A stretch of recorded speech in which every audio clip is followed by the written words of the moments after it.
All right, so there's a viral clip going around, and I'm sure you've seen it, of Michael B. Jordan addressing a reporter who he's apparently went to high school with, and I'm sure you've seen the clip. I want to hear your thoughts. Yeah, you know, for one, I want to say it was pretty funny. Definitely extremely funny. And that, you know, what goes around comes around. Okay. That's really it. Was it necessary? Was it necessary? You know, was it necessary? No. But did it feel good? Probably. Does it hurt anyone at the very end of the day? No.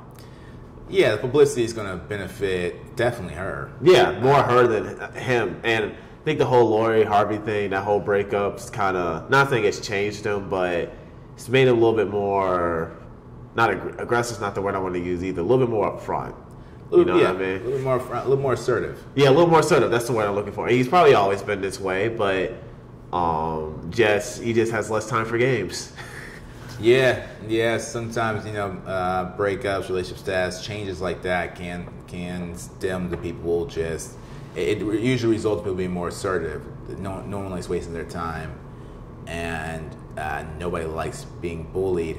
So, how do you feel though the contrast of his career versus this high school? Not even a bully, just someone who's kind of just teasing him based off of, I don't know, being corny. It's hard to say.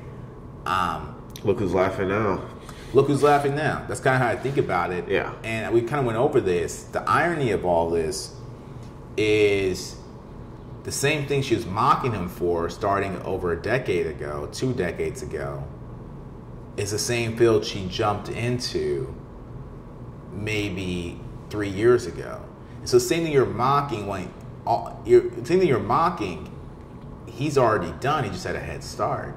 And now you're looking for your way of survival, also getting into media, which is the irony of it. Maybe she's not acting per se, but she's trying to get into media. She's trying to start her little podcast and trying to start her little thing, which is interesting. When he was in the process, it was something to mock and joke about. But now that you're in the process, so much so in the process, you need to be on his red carpet, and you probably weren't necessarily invited. You probably sent a pitch, asked to be a part of this. And, you know, fortunate enough you got on the red carpet because now you got the look that you're looking for. It's just interesting how people treat the process. And I've seen it time and time again, and it doesn't bother me. It's to be expected. So I'm always curious to hear people's view on that. Yeah. Going farther into that, I was also thinking, now she's going to the field that he was in. But even before that, I always say this when it comes to the film industry. People first ask, any industry, people first ask you why, and then they ask you how. When Jeff Bezos had the little Amazon cardboard cutout above his garage, and he's sitting there, he was balding then, which is interesting. I'm like, man, yeah, you know, you've been old for a while, man. But see, I can't even joke about that because at the end of the day, I'm gonna get off of this podcast. I'm gonna go on Amazon and order something else I need for my podcast. That's true. And guess who's on vacation and whose vacation I'm paying for while I do that? Jeff Bezos. Jeff Bezos. No jokes to be had. That's the last laugh.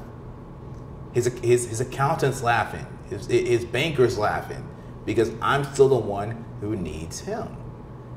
And so it's just so interesting to me. But they start out with first asking you why. Why is Bezos doing this? And then once you order on the Amazon platform, the question is how? Which no one asks him how because you're light years away from what he's done in Bezos' scenario. But even in Michael B's scenario, he's carrying a headshot around in class. They're asking him why. And now that he's doing Creed, did Black Panther twice, did Fruitvale Station, now on to I Am Legend 2. Yep. Now the question is how? How'd you do it? It's like you saw the how, but you wanted to mock it during that time, and that's what's interesting to me. And I think it all stems from, I said this before, but it all stems from jealousy. Yeah. You know, people wish they were doing what you were doing. Some people were probably intimidated by him. Yeah. Because he was, like I said, he was on The Wire, one of the most popular TV shows of all time. Wow. And he played a really good role in that movie. And I guess maybe back then it was more normal for you to be going to school with people who have been in shows like that. You know what I mean? Now you have shows like Stranger Things, where these kids are so big they probably cannot go to a normal school because they'll be hounded by fandom and everything. But I just think it all stems back to jealousy, man. And I think that's why she was probably calling him corny and probably bringing him down back then, because she was probably jealous of him because she wished she was doing what he was doing. Yeah, jealousy is usually like a reflection thing. It's like you look in the mirror, you're like, what am I lacking? What am I lacking? What am I moving towards? Am I moving towards anything? And it's instant gratification people I notice are the ones who are most offended by someone who's doing something for the long term, or for the long sake, or for the long haul. That just offends someone who's all about instant gratification so much. Well, we live in an instant gratification society where back in the day, if you wanted to go research and find out something, you have to go to the library and do it. Nowadays, your library is your phone. You can get information quickly. You can get anything quickly. So now we translate that to real life, where if we're doing something for a month straight and we see no results, we get upset and we think we're failing because I'm supposed to get it now. We've been trained, we've been programmed, especially us, our generation, who has been trained and programmed to have things now. Gen Zs have it worse because they grew up in social media. We still went to a school, we were still part of an era where we went to school where there was no social media. Yeah, you had MySpace, you had Bebo, whatever this stuff, but it wasn't as big as Instagram, Facebook, and all this other social media platforms. Right. So we just live in a very instant gratification society, is what I'm saying, because we have access to things much more easier.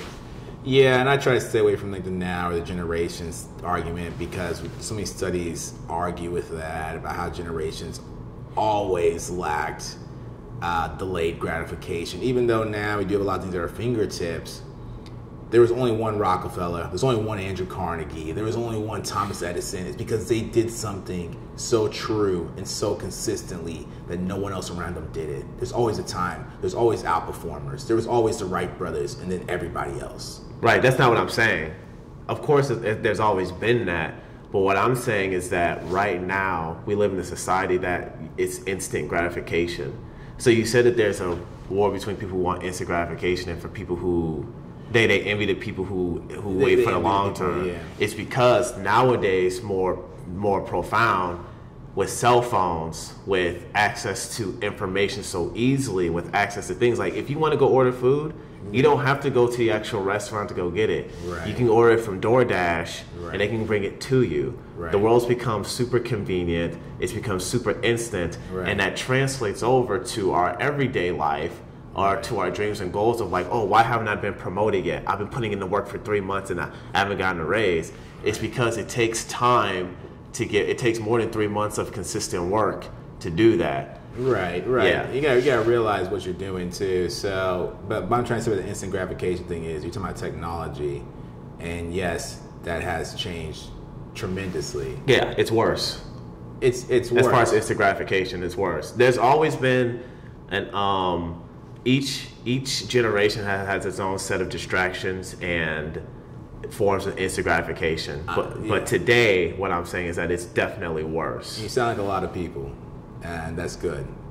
What I'm trying to say is there's always people who wrote books, there's always people who critiqued books. Mm-hmm. There's always someone who critiqued them, there's always that one guy who wrote them. That part of it has not changed. There's always been there's always been more critics than doers. And that's just always been the case. Instant gratification started when the microwave was invented, right? There's still some chef that's above the world in France who's making the best dishes, and people are relying on the microwave. When the light bulb was invented, there's always been a way to gear towards, there's always been a push towards instant gratification. But I can't even blame that as the actual villain. I think the biggest part of it